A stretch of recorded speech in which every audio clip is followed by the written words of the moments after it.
Hi, dreamers. This is Nick. And this is Andy, and we host The Concession Stand, a podcast from two guys who work in the TV and movie business right here in Los Angeles. And you're listening to California Dreaming, true crime tales from the Golden State on the Orbital Jigsaw Network. This episode of California Dreaming is brought to you by Blubrry. Blubrry offers the best media hosting, accurate listening stats, and their all-new PowerPress Deluxe sites, a no-setup WordPress website for your podcast, and it comes with all of the necessary links to share your show with the world built right in. Head over to www.orbitaljigsaw.com/dream to sign up for media hosting, a PowerPress Deluxe site, get that podcast you've been dreaming about started, and get your first month for free. That's www.orbitaljigsaw.com/dream. And now, on to today's show. I'm going to tell you the story of the quintessential California native, born and raised, chasing a sometimes fickle, sometimes elusive Hollywood dream. Born April 5th, 1962, in Long Beach, California, her family moved to San Francisco in 1967, and then to the countryside community of Cloverdale, California, in the early 1970s. There, she took up horseback riding, and as she got older, she grew into quite the athlete, tall, statuesque, graceful, and quite lovely. During high school, her family moved from Sonoma County to Napa Valley, where she transferred to Pacific Union College Preparatory School in Angwin, California. By the time she was 16, she was approaching a height of nearly 6 feet tall, making her one of the tallest in her class. With her height and her beauty, she would soon aspire to becoming a model and an actress. And before she was finished with high school, her family moved to the Los Angeles area in 1978, and she wasted no time trying to work her way into the entertainment industry in, of course, the entertainment capital of the world. She easily landed a plethora of small roles on television and on film, and the following is a list of her extensive filmography.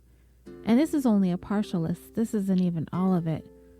And I bet that there is hardly a person out there who hasn't seen her in at least one of these television shows or movies.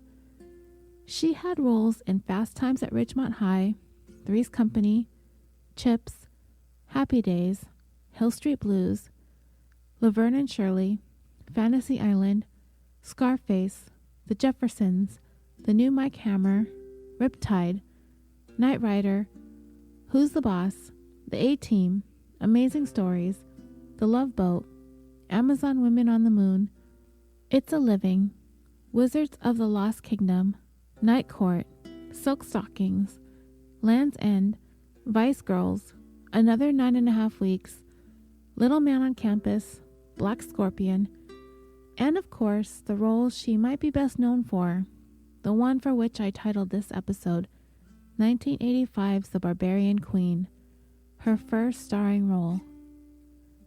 And like I said, these are only some of her TV shows and movies that she has credited to her name. And in between acting roles, she found a niche for herself in the modeling world as well, with those projects and fashion photo shoots offering her the opportunity to travel all over the United States and the world. She also enjoyed a measure of success in advertising and television commercials for Mercedes-Benz, Nike, Anheuser-Busch, Kmart, and Mattel. She soon had a huge and devoted fan base, especially after her role in John Landis's Amazon Women on the Moon. After that, she became one of those fan favorites that people like seeing at comic book conventions and events like that. She enjoyed quite the fan following, and always was happy and willing to take pictures and sign autographs.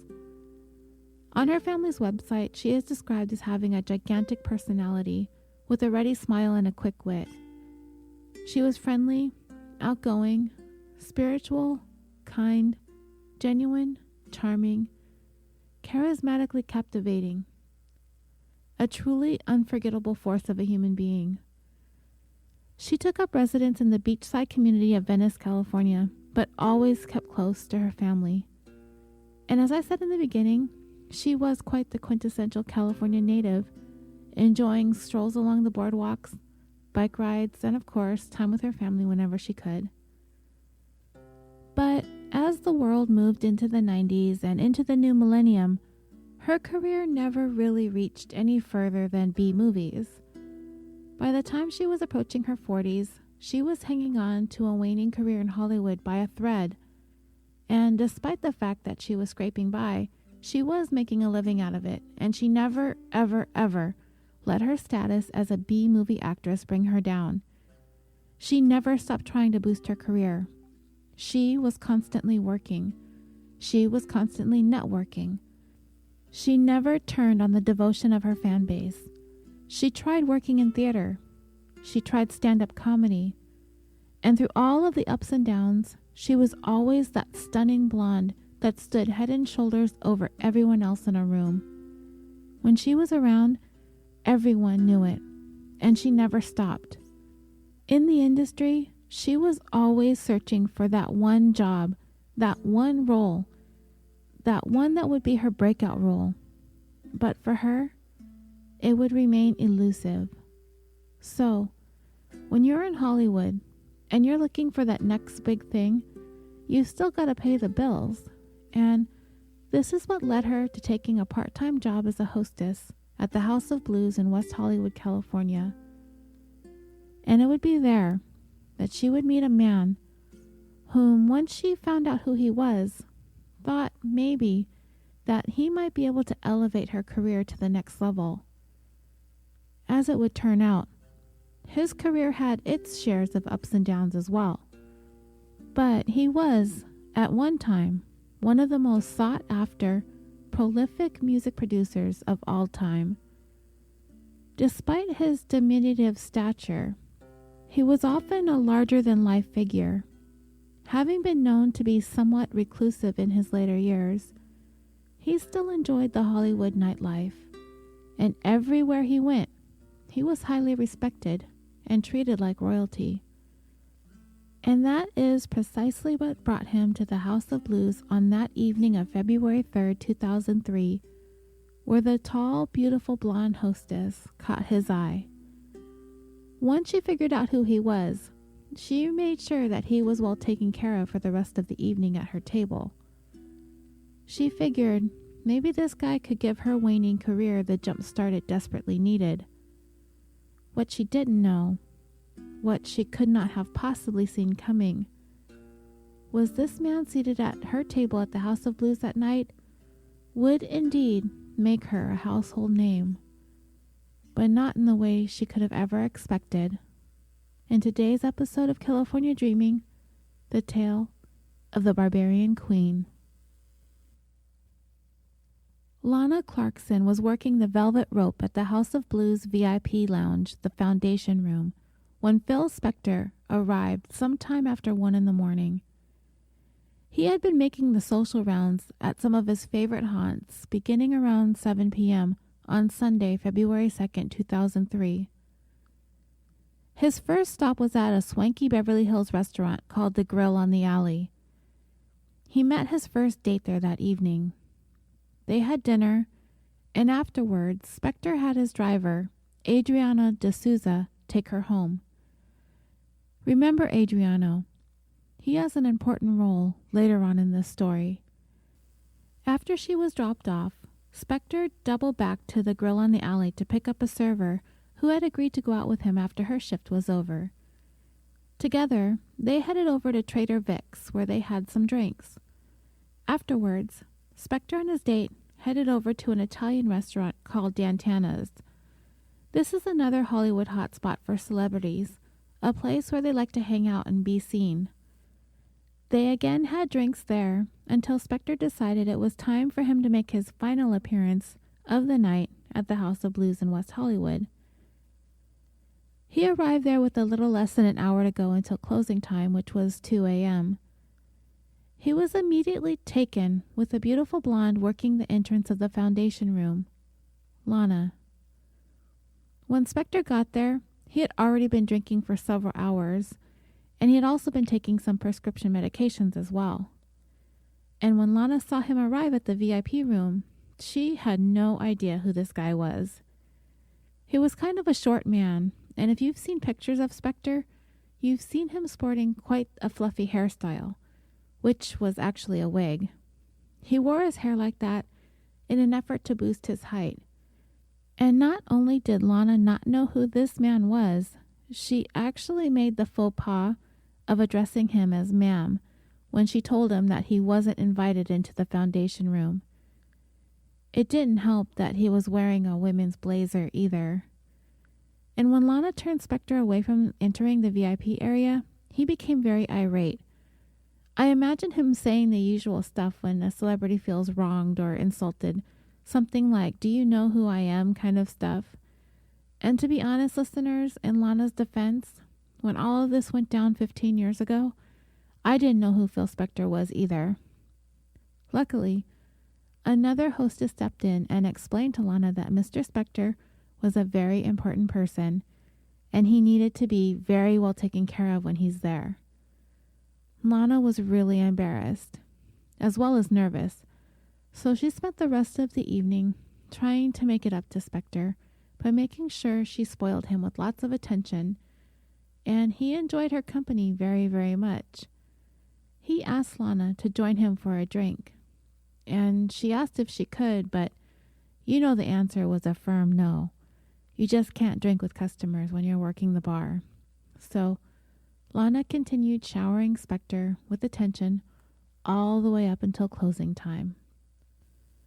So when it was time for all to pack up and go home, Spector didn't want his evening with Lana to come to an end quite yet. He still wanted to share that drink with the lovely hostess. So he asked her to come home with him, visit his castle as he called it, and come just have one drink with him. I got the feeling from the articles that I read that this took some convincing. I didn't think that she was that interested in joining Spector, but she probably saw it as an opportunity for her career if she'd agree to go. I mean, he was a VIP in the business, right? Yeah, he kind of was. Let's talk a little bit about who this Phil Spector guy was. Harvey Philip Spector was born December 26, 1939, in the Bronx, New York. His father committed suicide when he was 8 years old. A few years later, his mom moved to the Los Angeles area. Spector attended Fairfax High School, and it was there he began to study music, learning how to play the piano and the guitar. In 1957, with some friends from school, they formed a trio called the Teddy Bears, named after the Elvis Presley hit, "Let Me Be Your Teddy Bear." And together they enjoyed success with a hit that made it into the top 10 entitled "To Know Him Is to Love Him," which was actually a statement that had been inscribed on the gravestone of Spector's dad. But the Teddy Bears didn't really last long. Spector came to realize that he struggled with severe stage fright and decided that his musical calling would be behind the scenes producing music. But he still had some soul searching that he needed to do. He didn't really feel like he fit in Los Angeles. He had tried to enroll in UCLA, but he eventually dropped out of college and headed back to New York to apply for a job actually working with the United Nations. I don't know whatever came of that, but he didn't stay in New York for long. He came back to Los Angeles as he seemed to discover that his true passion would be in the music industry, and Los Angeles was where he needed to be. He attempted to form another trio, but that never really took off. So from that point on, Spector focused on working as a music producer. By 1960, he was writing and producing hits for artists like Benny King, Ray Peterson, Gene Pitney, Curtis Lee, the Paris Sisters, and the Drifters. He had really begun making a name for himself in the industry, too. In 1962, he formed his own record company and hit the ground running with an all-female group named the Crystals, who enjoyed a string of hits in the early 60s. And by the time Spector was 21, he had already made his first million. At this point, Spector had developed a new and unique style of music called the Wall of Sound. If you've watched any documentaries about his music career, then you may already be familiar with what the Wall of Sound is. But just in case this is the first you've heard of this, let me explain a little bit about the 4-decade-long career of Phil Spector and his wall of sound. It became his signature sound, a technique that he developed in order for music to come across more vibrantly when played on the radio and in jukeboxes. What he did was bring together a large group of musicians who played the same instruments that weren't often used in playing in ensembles, like guitars. Those instruments had always been played by one person while recording. So he'd get several guitarists together to play at the same time to bring about a more powerful sound. Along with this, he put together songs for large groups of musicians to play orchestra-like instruments like woodwinds and brass and strings to give it a symphony-like sound. Then he would have these recordings made in a studio that had a deep echo, which was imperative for him to get the sound that he wanted to achieve. This reverberation effect gave Spector the unique and distinctive sound which came across very well on AM radio, giving it a richness that hadn't really been heard before. A songwriter who worked with Spector described the wall of sound like this. It was basically a formula. You're going to have 4 or 5 guitars lined up, and they are going to follow the chords. 2 basses and fifths with the same type of line, and strings, 6 or 7 horns, adding in little punches, formula percussion instruments like bells, shakers, and tambourines. He used his own formula for echo and some overtone arrangements with the strings. And with that signature wall of sound, by the time Spector was 24 years old, he had nearly 24 smash hits with the Crystals, the Ronettes, Bobby Sox and the Blue Jeans, and the Righteous Brothers, whom he bought out of their contract and signed them in the fall of 1963. Spector also produced a Christmas album that year, which incidentally hit the shelves the same day President Kennedy was assassinated. By 1965, despite having huge success with the Righteous Brothers with songs like You've Lost That Loving Feeling and Unchained Melody, he felt like it was time for him to move on from them and sold their contract to another record label. After leaving Spector's production company, the Righteous Brothers would continue utilizing Spector's distinctive sound and continued enjoying commercial success. And when Unchained Melody hit the charts again 25 years later, when it was featured in the movie Ghost, it had been the first time Spector had been on the U.S. chart since 1971, when he produced Imagine by John Lennon. And of course, there had always been a dispute as to who had actually produced Unchained Melody. Spector says it was him. Bill Medley of the Righteous Brothers says it was him. Needless to say, Spector gained as many enemies as he did friends, if not more, throughout the years producing music. But I will talk more about that side of the legendary producer a little bit later. The last act he signed to his label in the 60s ended up being Ike and Tina Turner. With them, Spector felt like he had reached the pinnacle of his talents as a producer with their song River Deep Mountain High, but the song didn't get much past 90 on the U.S. charts. However, the song was a tremendous hit in the UK. After that, Spector became disinterested in the music business. Already having the reputation of being a reclusive type person, he remained out of the spotlight for a couple years. During this time, he married the lead singer of his group, the Ronettes, Veronica Bennett, in 1968. But according to Veronica, Spector was often violent, controlling, possessive, and he basically kept her locked up in their home for most of their marriage. I'll talk more about that a little bit later, but this gives you somewhat of a glimpse as to what Spector was like behind closed doors. During the time that he was in seclusion, he exhibited unhinged, somewhat psychotic behaviors, and his wife reported everywhere that he went, everywhere in the home, there were always guns. By 1969, Spector was ready to emerge from his self-imposed exile from the business when he penned a production contract with A&M Records, following that up with another string of Billboard hits. Then, in 1970, he was asked to go to England by the manager of the Beatles. He ended up working on a solo project with John Lennon, and that led George Harrison to enlist Spector to breathe some life into an album that the Beatles had all but given up on, entitled Get Back. Spector, with his musical production styles, as well as infusing his own brand of sounds and musical arrangements, produced the album Let It Be, a massively successful Beatles album. But one Beatle was not happy with the way Spector tweaked one song in particular. Paul McCartney, who composed The Long and Winding Road, a song which hit #1 in the US and the UK. Paul claimed that the work was done without his knowledge or input. More than 30 years later, Paul put together an album called Let It Be Naked, which had all of the Beatles songs produced by Spector remastered without his production styles applied to them. John and George were very happy with the way Spector produced Let It Be, and would go on to work with him in the years following on their own solo projects.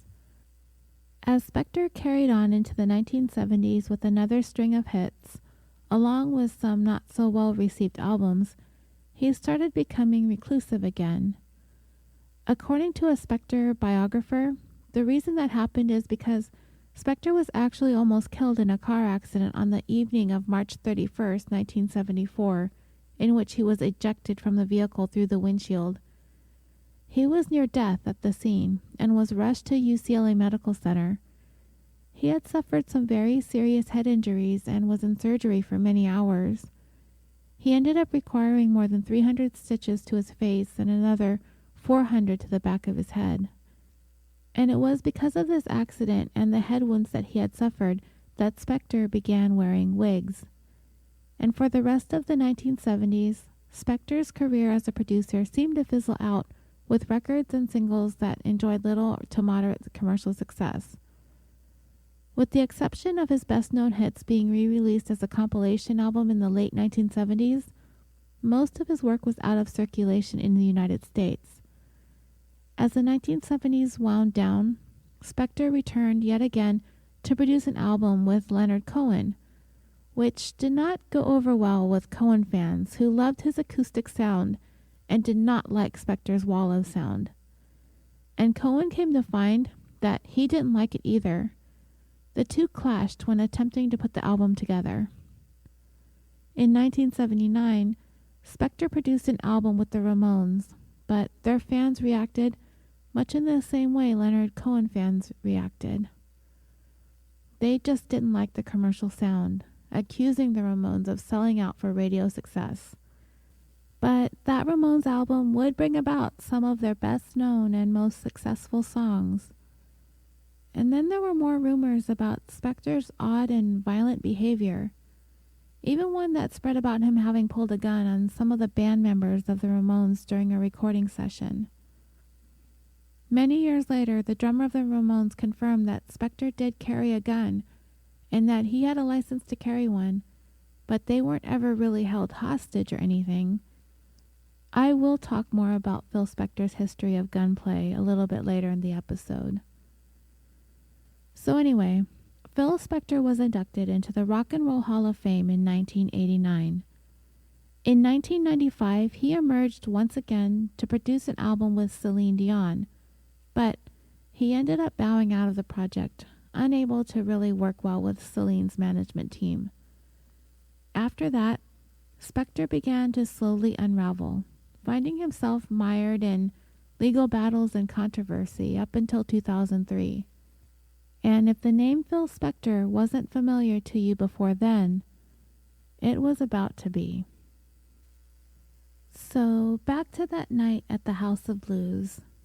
In the early morning hours of February 3rd, 2003, after incessantly asking Lana to come over to his castle for a drink, after turning him down several times, she finally gave in and agreed to go for one drink. I don't know what compelled her to change her mind. Maybe he was making her promises about what he could do for her career. Even though she didn't know who he was when they met earlier in the evening, maybe she became aware of who he was, the extent of his legendary career, And maybe she came to believe that this was an opportunity for her to network, as things were not getting easier for her as she was an aging actress in Hollywood. I don't know if Spector himself was able to convince her, or if her colleagues at the House of Blue encouraged her to go because of who they knew him to be. Whatever it was, Lana ended up changing her mind and going along with Spector when the House of Blues closed. There were surveillance cameras outside the building which captured images of her getting into Spector's black limousine, driven by his driver, Adriano de Souza. They arrived at Spector's pseudo-mansion, a place he called his Pyrenees Castle in Alhambra, at 3 a.m. By 5 a.m., Lana was dead in the foyer of Spector's home with a single gunshot wound to the mouth. What happened in those 2 intervening hours? How did the night go from one drink to one gunshot? No one can really know for certain. We can speculate.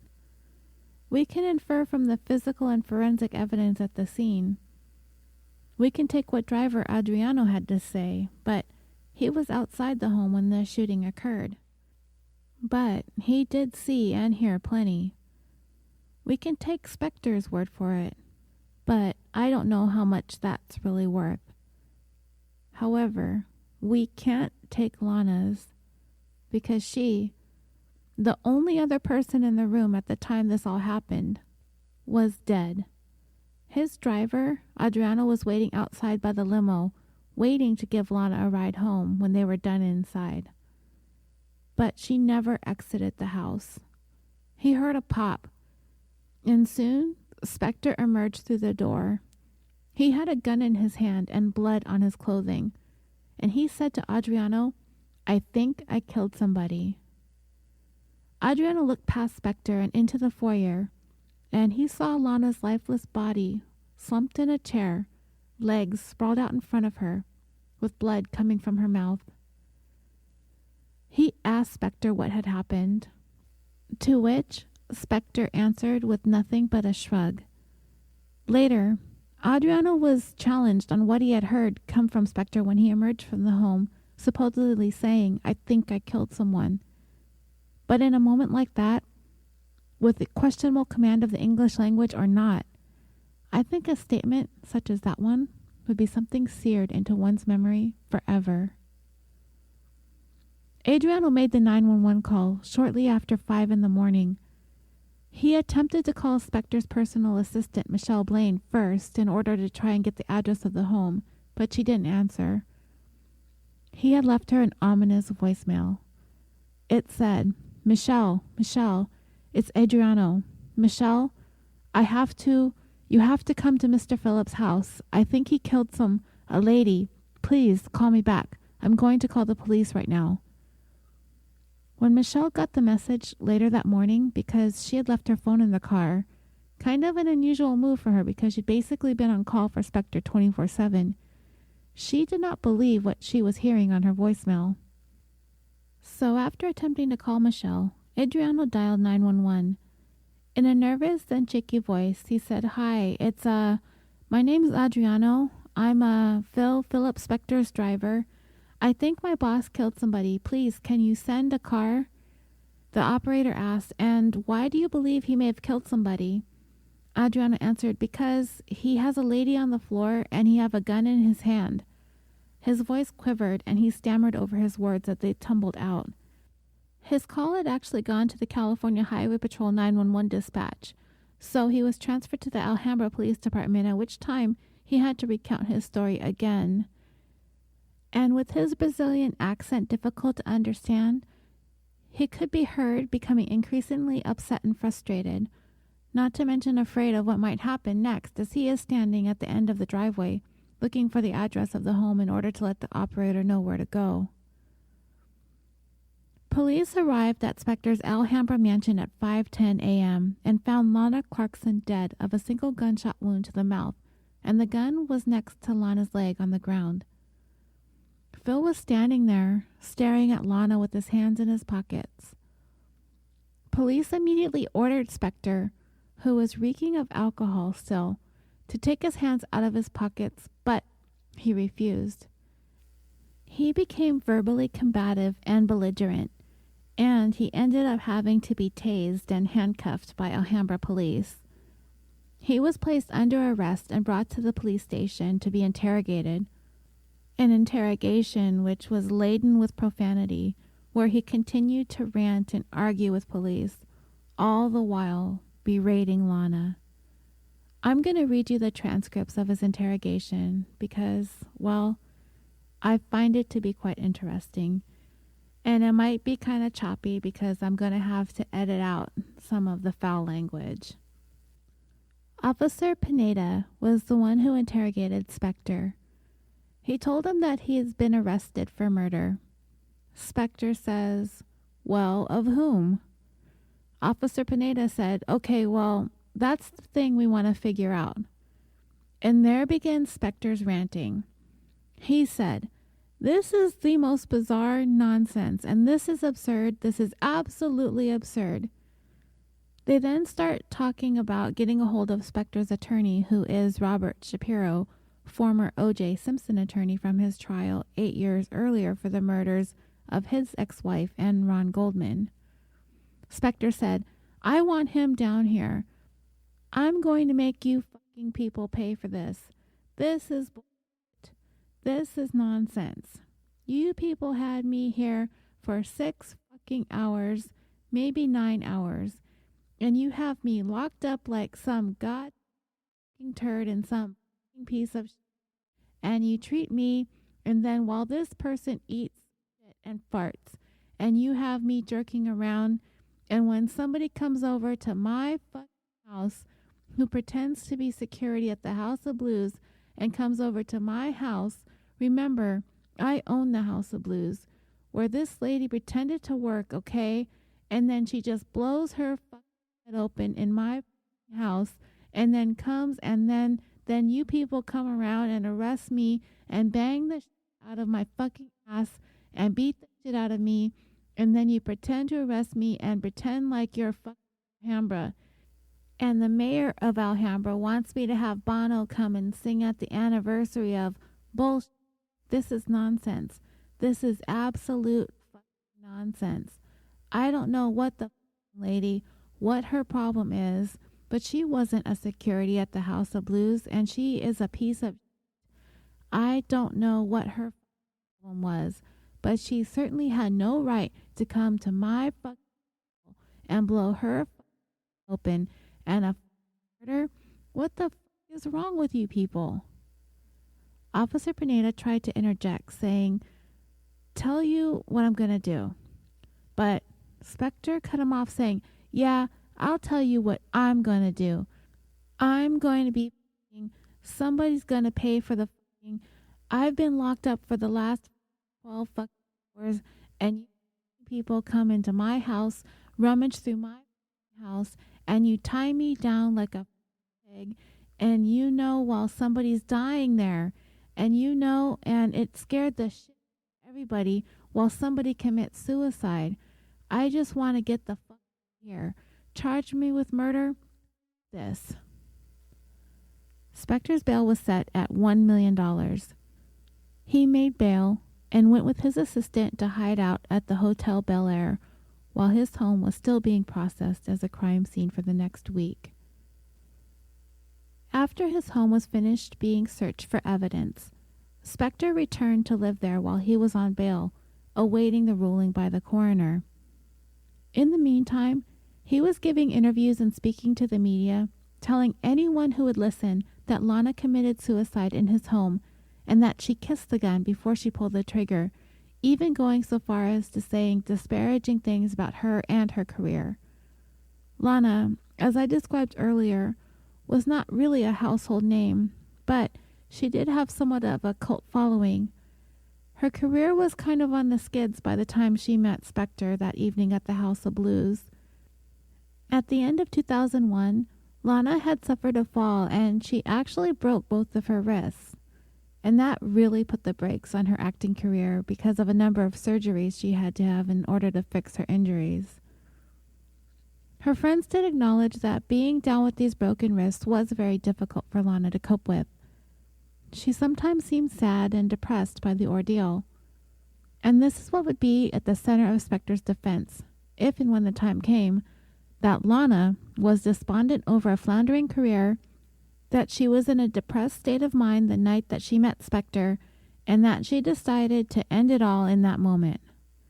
Now, I don't know how that sounds to you listening to this story, but to me, I'm fairly certain I'm not alone in thinking this, but I find that to be absurd, to think that Lana, a woman who never gave up chasing her dreams of making it in Hollywood, randomly meets Phil Spector one night, goes home with him to have a drink, likely in an effort to network with the music producer, decides that life just isn't worth living anymore, and while in his foyer, and by a stroke of luck manages to find a gun in the first and only drawer she happens to see, the only drawer in this 10,000 square foot mansion that's pulled open, inserts the gun into her own mouth and pulls the trigger?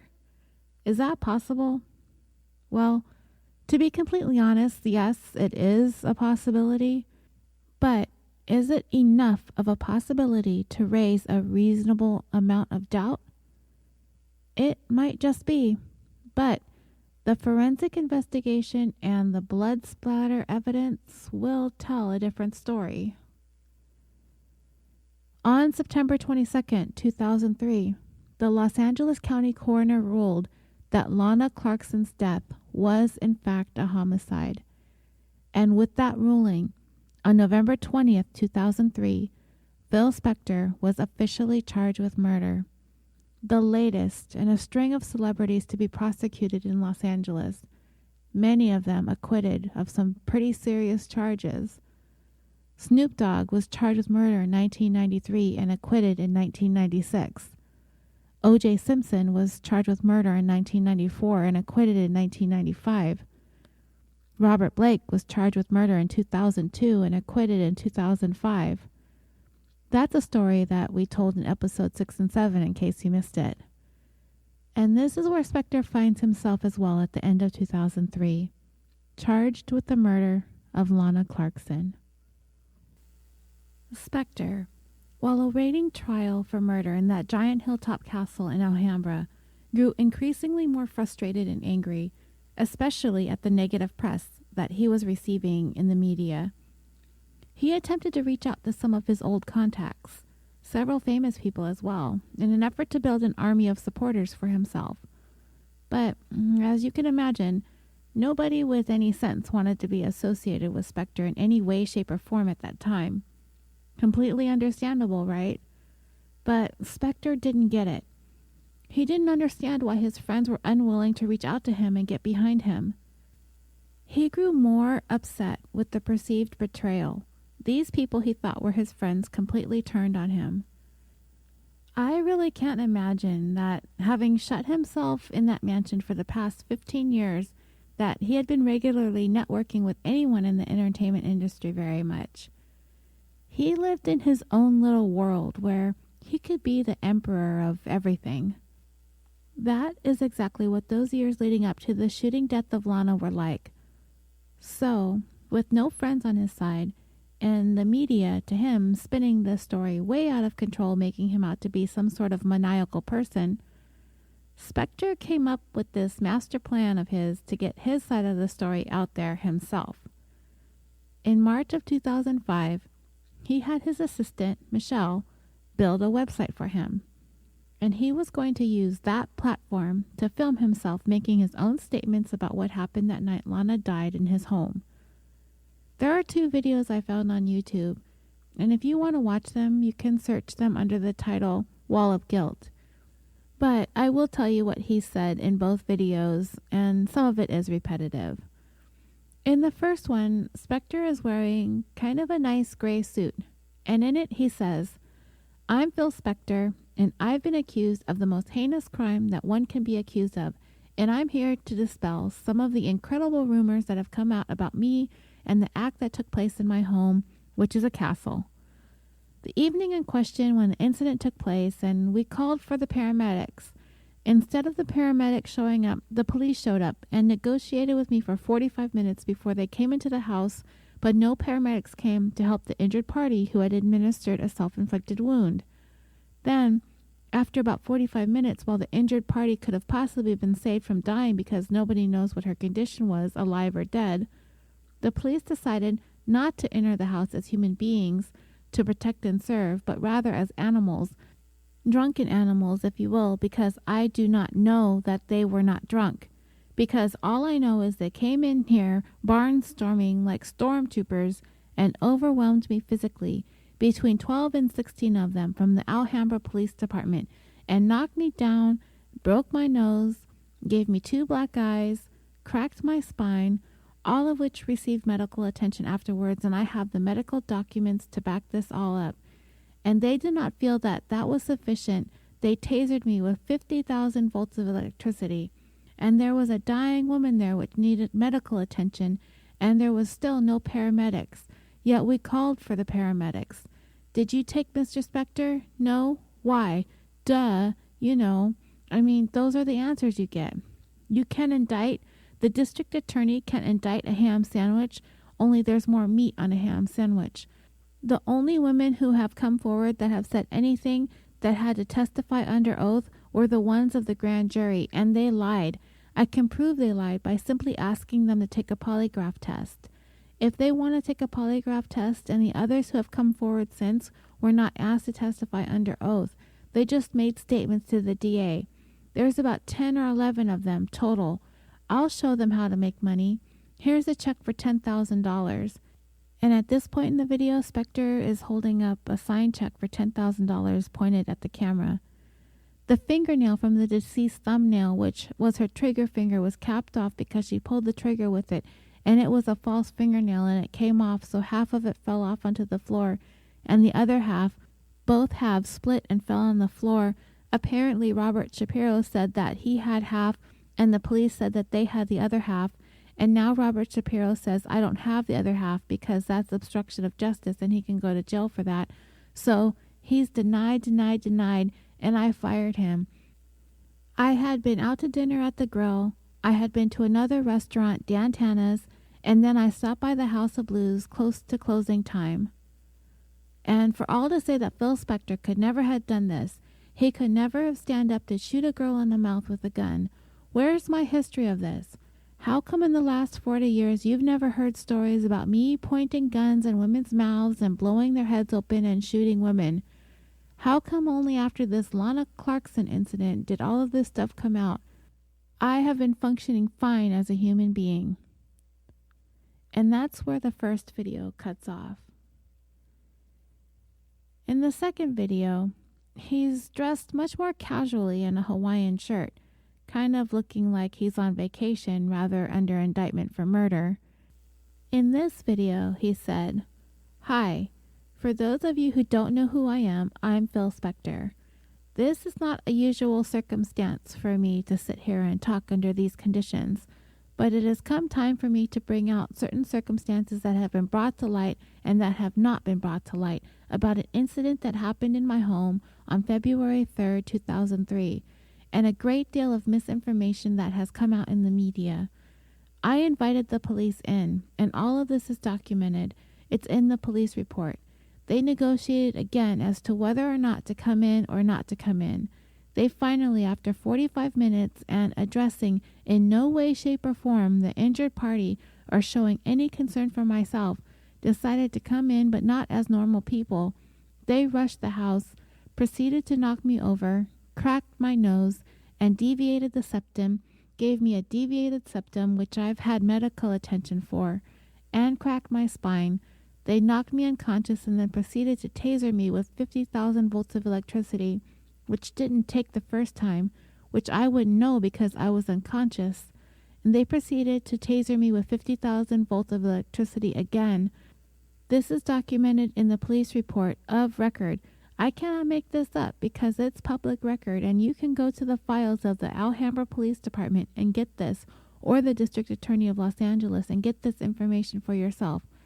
I am 5'5". I weigh 139 pounds, and I was apprehended by 16 policemen. She, meaning Lana Clarkson, took with her from the House of Blues an open bottle of tequila. She was intoxicated when we met, and she was intoxicated in the autopsy report. She also had in her system 12 Vicodin. She may have accidentally taken her own life. She may have purposely taken her own life. She may have been eating the gun with her dancing.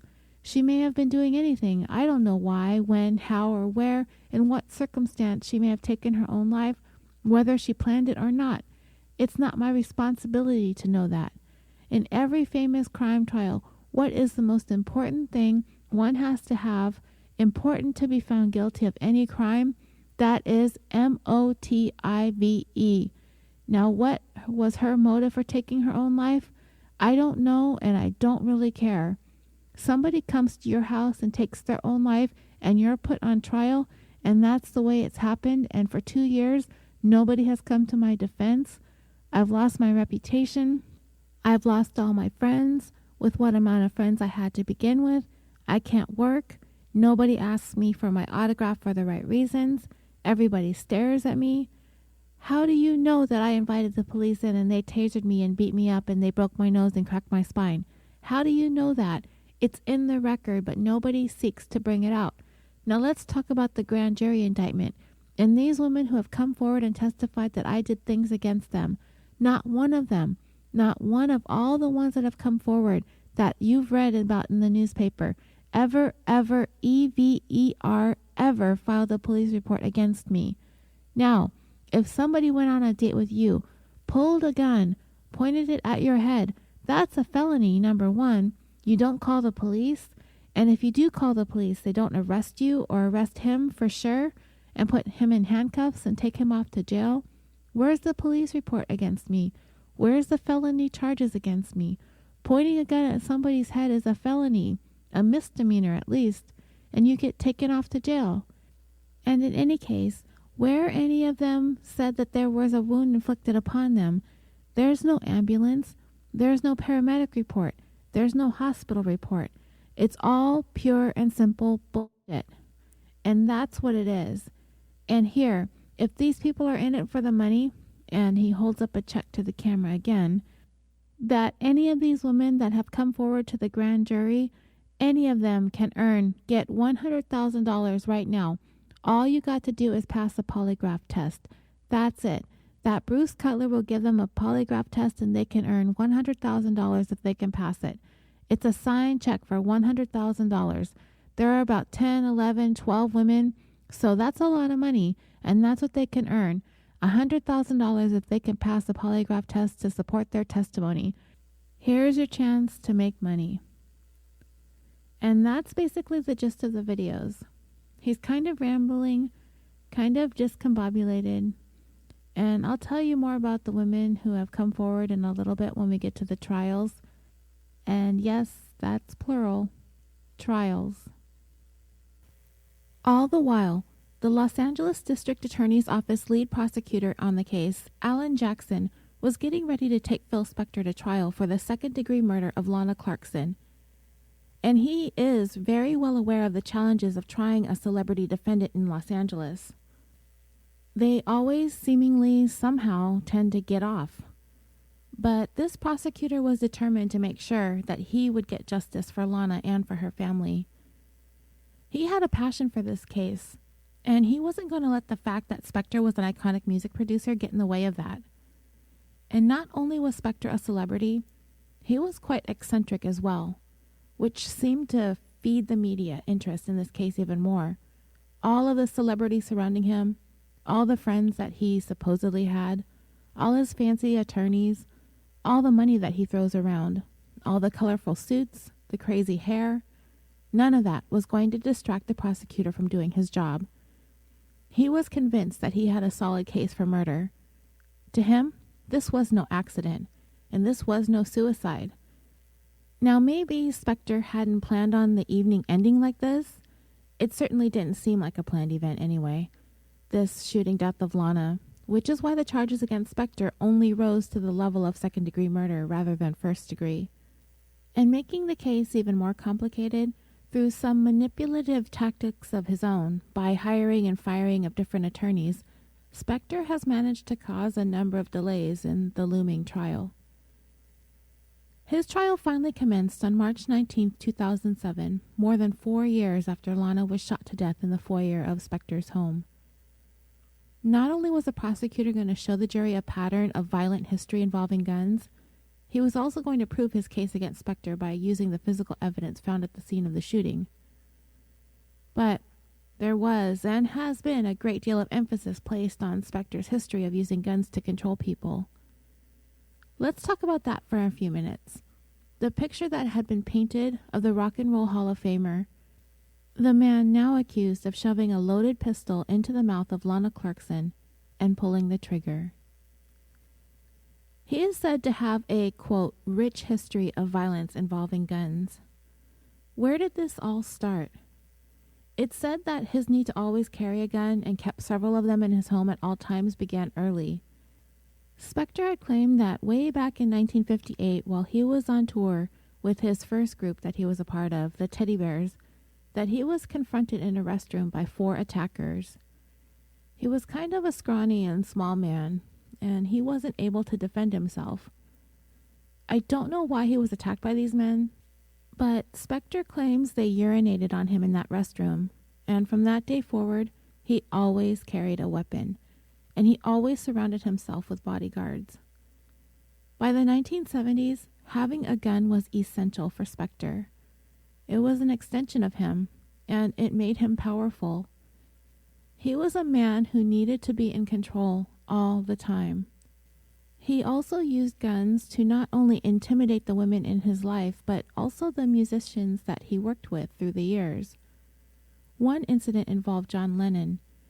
He had hired Spector to spearhead an album of cover songs he was putting together, and Spector came to the studio, usually high, always late, and always armed with a pistol tucked in a holster. One evening at the studio, Spector purportedly fired the gun into the control room in very close proximity to John's ears. John, very agitated by the gunshot, yelled at Spector, "If you're going to kill me, but don't F with my ears. I need them." In another incident, Spector is said to have chased John down the studio hallways, yelling threats at him. He next teamed up to write songs with Leonard Cohen, which they did manage to write at least 12 songs in less than a month, but when it came time to record, there were some serious creative differences in the studio. It got to the point that, according to Leonard himself, the sessions became armed to the teeth. You were slipping over bullets and biting into revolvers in your hamburger. It all came to head one evening when Spector grabbed Leonard and shoved the gun against his neck and said, "Leonard, I love you." Leonard pushed the gun away from pointing towards him and said, "I hope you do, Phil." Their album turned out to be a flop. And then there was Debbie Harry, the lead singer of Blondie. She never spoke out about her experience with Spector, at least not until he went on trial for Lana's murder. She said that during the time when Spector was coming out of one of his reclusive phases in the late 70s, there was a time when he invited Debbie to his home to talk about the possibility of a collaboration. But things went bad quickly, Debbie having said he pulled a gun, that notorious thing that he does. He stuck it in my boot and went bang. I thought, get me out of here. I just want to go home. Why would anyone be carrying a .45 automatic in their home? Then there was the New York-based punk band, the Ramones, who enlisted Spector as a producer in 1979, and the members of the band described working with him was like working with Dr. Jekyll and Mr. Hyde type of personality. Things escalated quickly one night when Dee Dee Ramone was so very tired and wanted to call it a night at the studio and go home. When he tried to leave, Spector purportedly pulled out a revolver and told him he wasn't going anywhere. He answered, "What are you going to do? Shoot me? Go ahead. I'm leaving. Goodbye." And then there was Spector's short-lived marriage to the lead singer of the Ronettes, Ronnie Spector. She knew he had guns all around the house, but that wasn't the only thing Spector had done to control her. After they got married, he basically kept her like a prisoner behind his mansion walls, isolating her from her family and friends, and basically ending her musical career. He often kept her tied up or locked in a closet so she couldn't leave, even going so far as to hide her shoes so she couldn't walk out on him. She even said that Spector kept a gold coffin in the basement, specifically designed with a glass lid, threatening her with it, telling her that the coffin was for her and that if she ever tried to leave him, he would kill her and put her on display in the glass-topped coffin so that he could continue to keep his eyes on her even after she is dead and gone. Finally, one day in 1972, after 4 years of marriage, she shattered a sliding glass door, running out of the home barefoot. She divorced Spector in 1974. Prosecutor Jackson had no shortage of experiences such as these to draw from when painting a violent and controlling portrait of Spector for the jury. He told them that he had a very long history of violent outbursts against women, particularly when he was drinking, particularly when women would rebuff his sexual advances or attempt to leave his home after he'd invite them over, presumably for drinks and to talk business. Prosecutor Jackson told the jury in his opening statements, quote, "You are going to be introduced to the defendant's very rich history of violence, a history of violence towards women, a history of violence involving guns. That Spector is someone who, when he is confronted with the right circumstances, when he is confronted with the right situations, turns sinister and deadly. The evidence is going to paint a picture of a man who on February 3rd, 2003, put a loaded pistol into Lana Clarkson's mouth, inside her mouth, and shot her to death. In order to give context to what happened on February 3rd, 2003, you are going to be introduced to evidence about the defendant's history of violence, about his pattern of violence against women, his history of losing his temper, his history of flying into rages, his history of pulling guns on unarmed women. The evidence will show, ladies and gentlemen, that when Lana Clarkson fell victim to Spector on February 3rd, 2003, at about 5 a.m, that she was the last in a very long line of women who had been victimized by Philip Spector over the years. Lana Clarkson will have to tell you her story through the evidence and from the grave. The prosecutor then showed the jury a crime scene photograph of Lana slumped back in a chair and her face covered in blood.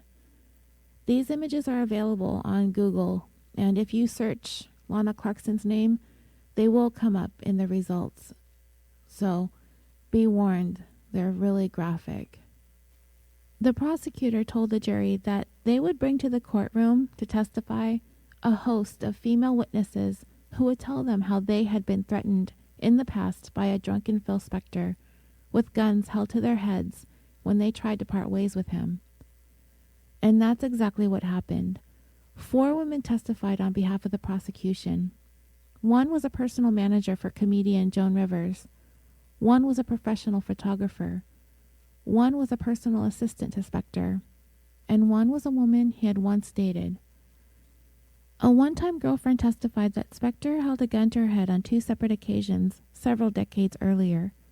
Another woman, Deborah Robitaille, who worked for Spector's record company for 3 years in the 1970s, testified that Spector held a rifle to her forehead when she tried to leave his house after a party he had hosted. She said that he was drunk and he told her, quote, "Just so you know, I'll blow your head off if you try to leave. I'll blow your brains out." Hoping that he was joking, she told him to stop it and put the gun away, and eventually she was able to leave. And then it happened again about 10 years later when she came to work for Spector as a personal assistant. He put a gun to her head, just as in the case with Lana, in the foyer of his home again, while he had spent the evening drinking heavily. In another incident in the mid-90s, a retired New York City police officer offered testimony about a party Spector had attended at the home of Joan Rivers. The officer was working security detail at the party when it was requested of him to see Spector out of the party after causing a ruckus. And while he was escorting Spector out, he was spewing a profanity-laden rant about women, how they all deserved a bullet in their effing heads or something to that effect. Not only that, The incident basically repeated itself the following year at the same party hosted by Joan Rivers. And then the prosecution presented the evidence at the scene, and some of the following is very graphic in nature. Lana, first of all, was fully dressed, with her coat on, her shoes were on, and her handbag was across her shoulder. She was in the foyer of the home, found slumped in a chair in such a way that suggested that she was backing up from the threat of a gun being pointed at her. The gun was fired from what is described as an interoral position, meaning the gun was in her mouth when it was fired. It was found during her autopsy that her tongue had a significant bruise on it, a bruise that occurred before she was killed, a bruise that was caused by blunt force trauma, a bruise that indicated that it was caused by the gun barrel being forced into her mouth, a bruise that could prove the gun was shoved in forcibly, not inserted by her voluntarily in order to self-inflict a gunshot wound. The gunshot shattered Lana's teeth, and those were found and collected from the floor of the foyer. After the gun was forced into her mouth and the trigger pulled, the bullet tore a path through Lana's head, with the forensic pathologist having testified that, mercifully, death was immediate. He described the path of the bullet from the barrel of the gun to the back of Lana's head, stating, "The bullet nicked the tongue, lacerating the tongue, and splitting it. The bullet eventually hit the spinal column of the neck bone, and in the process of that, it broke the neck bone. It went through the spinal cord and tore it apart. That cord was completely severed. The bullet kept going and finally slowed down and goes to the base of the skull." Spector's defense attorney attempted to suggest to the court that the situation of the gun in the mouth is undoubtedly a case of suicide.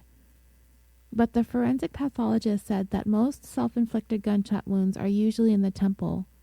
The pathologist also took a stand for Lana, as he was disdainful of the defense's contention that Lana took her own life. He spoke to her friends and her family, stating that he found her to be a hopeful person, and the manner of death in this case is homicide. That he had never seen a case reported where somebody goes out with a stranger, gone to their home, magically come up with a gun to shoot themselves. Then the prosecution presented the blood evidence, fingerprint evidence, and DNA evidence. And you've probably heard this 1,000 times. It isn't always as clear-cut as it is on those TV shows we watch. You see, Spector actually had very little blood on him. The gun was covered in Lana's blood, but it also appeared to be smeared with blood, as the gun was found by investigators next to Lana's left leg. And by the way, Lana was right-handed.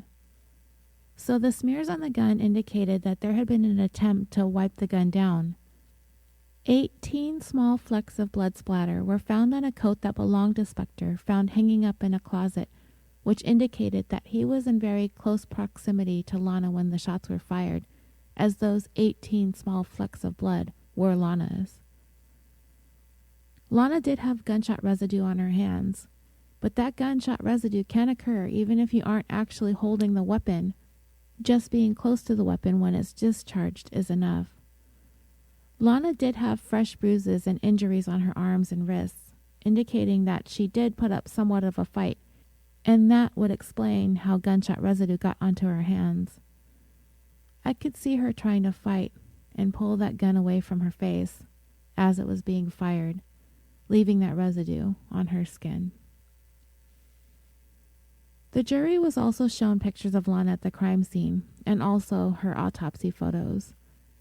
They saw up close the damage that had been done to her face and her mouth. During this portion of the trial, Lana's mother and sister, who had attended every single day, were not present in the courtroom during the presentation of these pictures of Lana. The forensic pathologist talked about the moment Lana died in very vivid detail. He told the jurors that the gun was in her mouth and that it was the recoil of the weapon firing that shattered her 2 front top teeth, causing them to be expelled out of her mouth and onto the floor. It was imperative that he made it clear that Lana became completely incapacitated pretty much instantaneously the moment she was shot.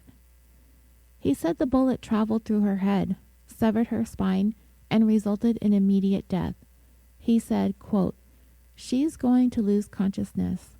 She won't be able to move her arms. All the arm movement up here, including out to the fingers, everything's just going to go. Wherever she was at, she was going down. Bottom line. Respiration will cease. Heart rate may still go for a little bit, but not for very long. But it could go. The blood pressure will drop pretty rapidly after that, after the shot. All brain functions will cease. She will not talk. She will not scream. She won't cry. She won't exhale. And she won't cough." The prosecutor asked him if she would not be able to expel blood forcibly out of her mouth after the shot was fired, and he said yes, that's correct. The reason why this is important is because I told you earlier blood splatter was found on Spector's white coat. The prosecution would contend that this was a result of him having been the one to have shot Lana, based on the trajectory of the splatter. His defense team would bring up an expert to say that the blood splatter resulted from Lana exhaling blood onto his jacket after she shot herself. But based on the testimony of the forensic pathologist who conducted Lana's autopsy, breathing ceased the moment she was shot. She would not have lived to exhale one single breath. The defense continued with this strategy to combat the prosecution's case against Spector by discrediting the forensic evidence or trying to explain it away. Full disclosure, though, there were some pretty serious mistakes made when it came to the collecting and handling of evidence. One big, huge error occurred when Lana's body was first moved. The way in which she was shot and the way in which she came to rest in the chair in which she was found, she actually hadn't bled out of her bullet wound. The way she came to rest, the blood sort of pooled inside of her mouth and around the wound. There was no exit wound, as the bullet came to rest at the base of her skull after it broke her neck and severed her spine. So when her body was finally being moved from that position it was in, blood actually began to spill out of her mouth and onto her dress, soaking it, essentially destroying any possibility of examining the blood splatter evidence that may have been on her dress. Also, the forensic odontologist who had been called in on the case to examine the damage to her teeth actually lost a piece of Lana's tooth. The forensic pathologist told the jury that there were 3 vials that were collected to be examined by the odontologist, but when handling the vials, he accidentally broke one of them and losing the tooth fragment it contained. The room was extensively searched, but the fragment could not be recovered. Another concern noted by the coroner's office was the lift-off tape that was used on Lana's dress to gather evidence fibers had also compromised the blood splatter evidence as well. The pathologist also testified about a portion of Lana's acrylic nail that was missing from her right thumb. Remember Spector had talked about this piece of evidence in his ranty videos? Well, the pathologist testified that the technicians from the crime lab did not find this missing piece of nail at the scene. But the prosecution accused the defense experts of finding that piece of nail when they had a chance to search the scene, but never turned this piece of evidence over. That seems like an incredibly huge oversight on the part of the crime scene investigators. And without that piece of evidence, it leaves the broken nail evidence to be left up to interpretation. If you were to entertain the idea that Lana shot herself, her thumb could have conceivably been the trigger finger and her nail broke off when she did it. But if you believe that Spector shot her, the nail could have broken and fallen off in a struggle to fend off the attack. It could have contained Spector's DNA. The way the nail broke off, it could have told the story, but it was gone. I don't know if the defense team hid the evidence or not, but if they had, it was truly a shady move on their part for sure. Spector claims to have fired Robert Shapiro over this, but that too could have been all a part of Spector's theatrics. And as for the bruises on Lana, The forensic pathologist did testify that they were consistent with defense wounds.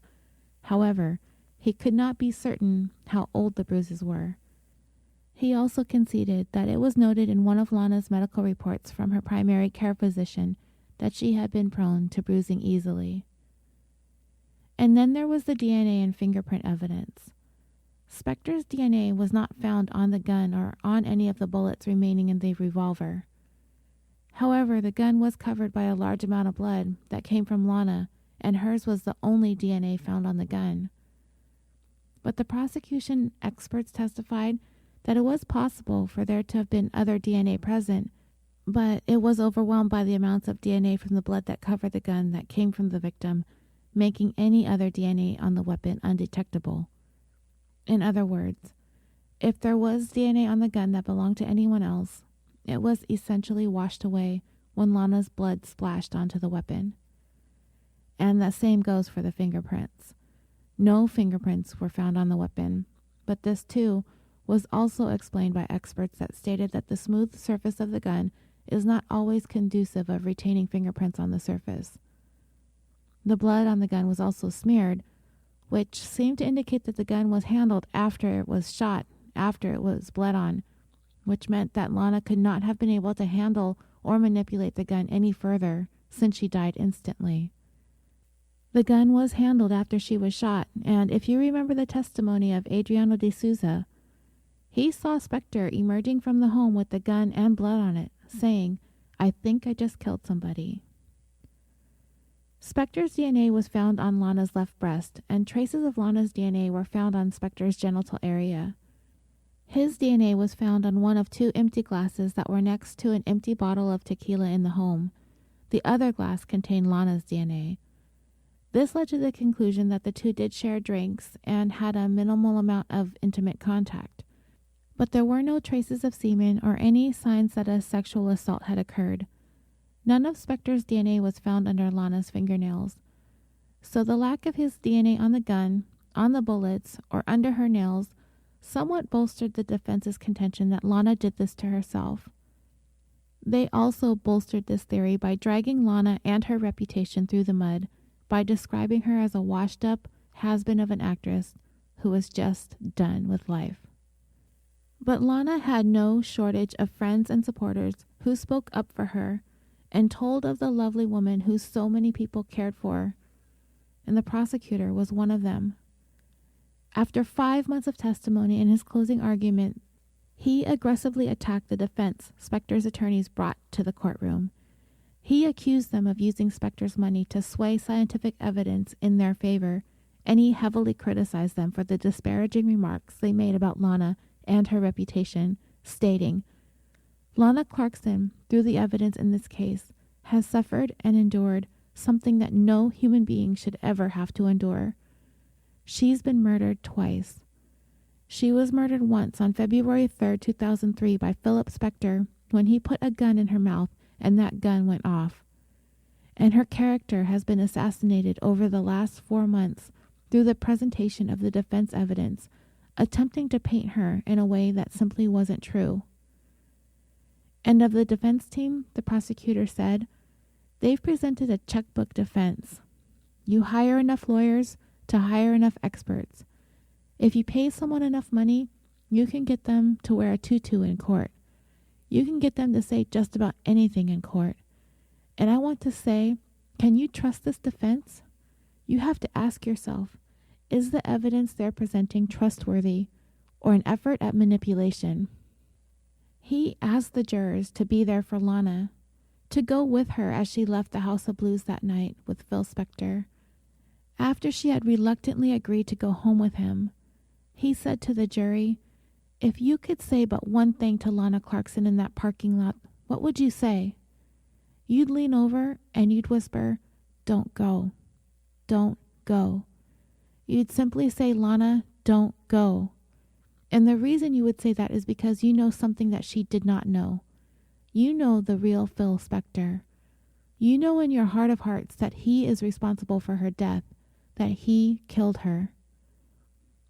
The prosecutor also reminded the jury of the 911 call that Adriano de Souza made when he told the operator his boss had killed somebody. and he literally had the smoking gun in his hand. The closing argument made by the prosecutor was incredibly impassioned, and I was very, very moved by it. And it moved most of the jurors, but not all of them. On September 26, 2007, after 12 days of deliberations, the jury let the judge know that they were deadlocked 10-2 in favor of conviction. The judge was forced to declare a mistrial, but prosecutors were not going to let this go. They announced that they would seek to retry Philip Spector again, and based on the information they got from the jurors, they weren't going to change their strategy all that much. It was just those two jurors. They held the standard of reasonable doubt much too high. They weren't willing to convict Spector because of the slim chance that Lana could have killed herself. That was enough doubt for them to not be able to vote guilty. A couple of weeks after the mistrial, the prosecutor confirmed that his office would be taking Spector to trial for a second time. Spector would also come with a new set of attorneys.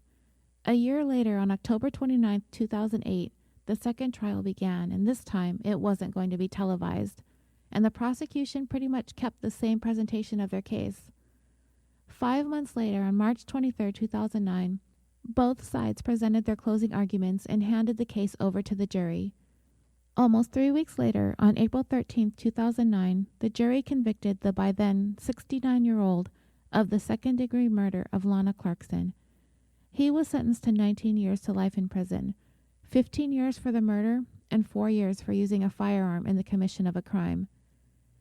And as of June 2016, all of Spector's appeals have been denied and all have been exhausted. Spector is now 78 years old. He has been an inmate at the California Healthcare Facility, which is a prison hospital in Stockton, California, since October of 2013. He will become eligible for parole in 2028 when he will be 88 years old. I did not know who Phil Spector was prior to 2003. I didn't know who Lana Clarkson was either, and her story is one that fills me with a great deal of sadness. There are many actors and actresses that never really quite make it in the entertainment industry, and they just sort of fade out into the background. But I don't really think that that was ever going to be something that was going to happen to Lana. She was very much loved and cared for by so many people, family, friends, devout fans. She wasn't quite a household name, and it's truly heartbreaking that when she did become one, it was a result of her tragic and untimely death. I wasn't sure what I was getting into when I started this story. I wasn't sure how I would feel about Phil Spector or Lana Clarkson when I got to the end of this. I somehow thought maybe I'd feel a measure of compassion for Spector, being so old and frail and sick in prison still, but no. I'm really not feeling that. I've only come away with tremendous regret that Lana is no longer in this world. Thank you for joining me for this 35th episode of California Dreaming. Please let me know what you think or how you feel about this episode on the Facebook group. Join the discussion group and like the page. The group is growing and I'm making a big effort to be more interactive on a regular basis.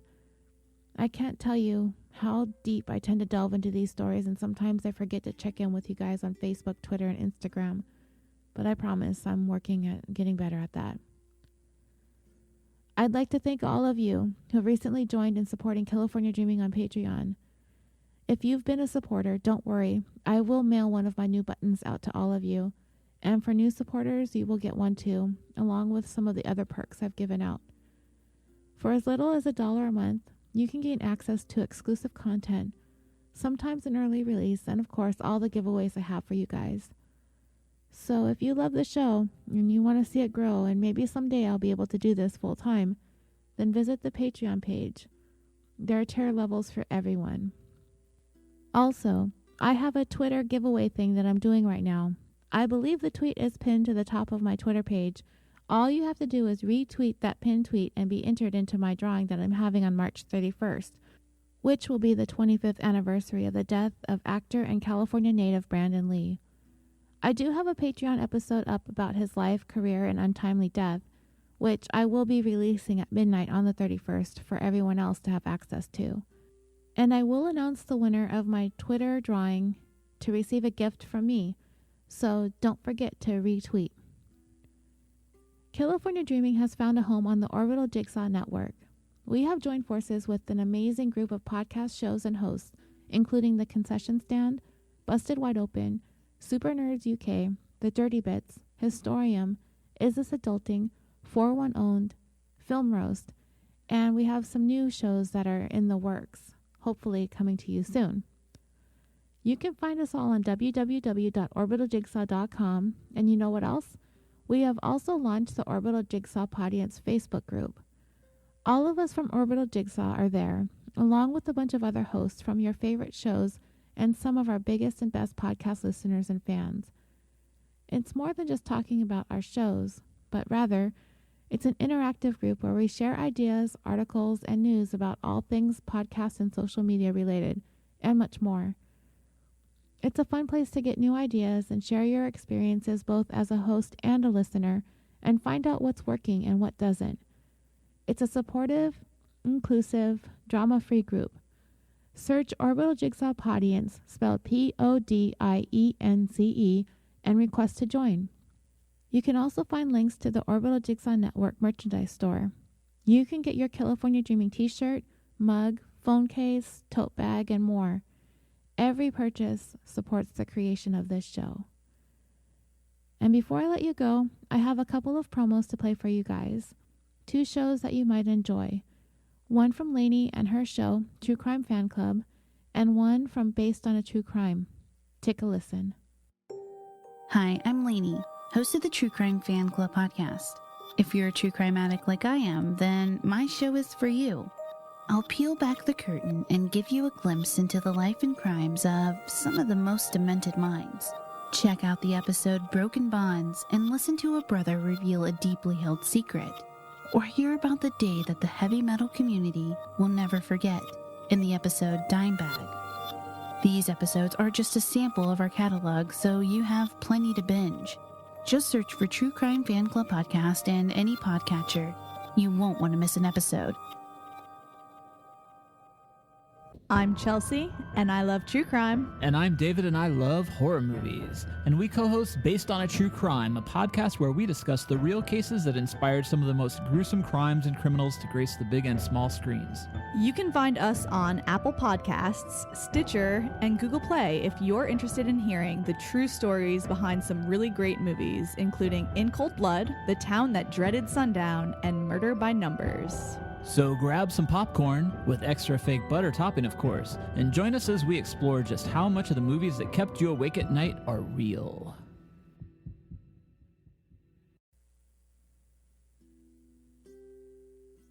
Thank you again for listening, and until next time, sweet dreams.